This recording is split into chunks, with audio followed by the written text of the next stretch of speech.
শীত আসতেই ইসলামপুরে আনাগোনা শুরু হয় পরিযায়ী পাখিদের। ইসলামপুর শহরের সুকান্তপল্লী এলাকায় একটি পুকুরে এই পাখিদের দেখা যায়। প্রত্যেক বছর শীত আসতেই ওই পুকুরে পরিযায়ী পাখিরা কোথা থেকে যেন চলে আসে, আবার শীতকাল যেতেই পাখিরা তাদের নিজের এলাকায় ফিরে যায়। প্রায় বহু বছর ধরে এইভাবেই শীতের সময় ওই পুকুরে পরিযায়ী পাখিদের দেখা যায়।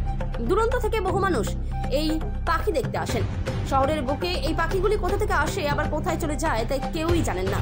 এই পাখিগুলি অনেকটা হাঁসের মতো দেখতে, তাই অনেকেই এই পাখিগুলিকে বেলে হাঁস বলে থাকেন। তবে নাম যাই হোক না কেন, শীত আসলেই দেখা মেলে এই পরিযায়ী পাখিদের। পুকুরে কচুরিপানা থাকার ফলে পাখিরা স্বাচ্ছন্দ্যে সেখানে বসবাস করে।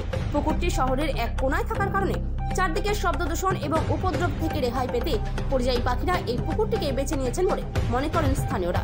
সারা পুকুর জুড়ে এইভাবেই ভেসে থাকতে দেখা যায় এই পাখিদের। ভালো লাগে। আমাদের বাড়ির লোক তো মারতেই দেয় না, অনেক লোক মারতে আসে, মাংস খাওয়ার জন্য তো মানে ব্যস্ত হয়ে যায়, আমরা মারতে দেই না।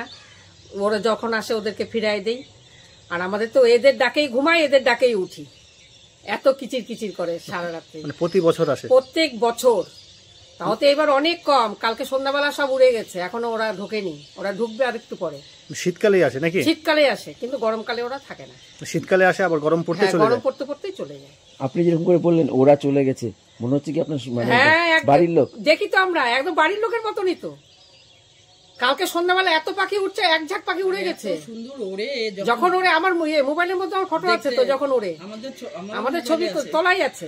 আমরা সাধারণ মানুষ যারা আসে দেখতে, তাদেরকে কি কেউ যদি ঢিল টিল মারে বাধা দেন? আমরা বাধা দিই, ওদিক দিয়ে আমাদের বাধা দিই। একটা পাখিকে যেন কেউ না মারে, মারে না বলেই তো এখানে আছে। মারলে পরে তো একটা পাখিও থাকতো না। আগে ইরানি বস্তির থেকে ওরা বাটুল নিয়ে আসতো মারার জন্য, বন্দুক দিয়েও মেরে নিয়ে গেছে। তারপরে ওদেরকে আমরা বলে আমরা না, একটা পাখিকেও মারা যাবে না এখান থেকে। বাইরে থেকে লোকজন আসে দেখতে? হ্যাঁ, এই তো সেদিনকেই তো এই টেলিভিটার ওদিক থেকে আসলো, তারপর ওদিক থেকে আসলো মোহামেডানরা। আমি কাউকে বাধা দেই না, সবাই আসো দেখো, দেখে টেকে চলে যায়, কিন্তু কেউ না মারতে দিব না। বাড়ির লোকের তো একদম অপছন্দ। আপনার নাম? আমার নাম কুমকুম মন্ডল। দেখতে আসবে, দেখবে সবাই, মর্নিং ওয়াকে যারা যায় সবাই ওই পাখিগুলো দেখে। খুব সুন্দর পরিবেশে পাখিগুলো সব আছে, মানে ক্লাইমেটটাও খুব ভালো আছে। সব জায়গাতেই যেখানে যেখানে পাখিরা আসতো, এখন নতুন নতুন পাখিও আসছে, খুব ভালো লাগছে। আগামী দিনে আরও ভালো ভালো পাখি আসবে। এই পাখিগুলোর ব্যাপারে আমরা পৌরসভাতে কী করতে পারি এই বিষয়ে চিন্তা ভাবনা আমরা করব।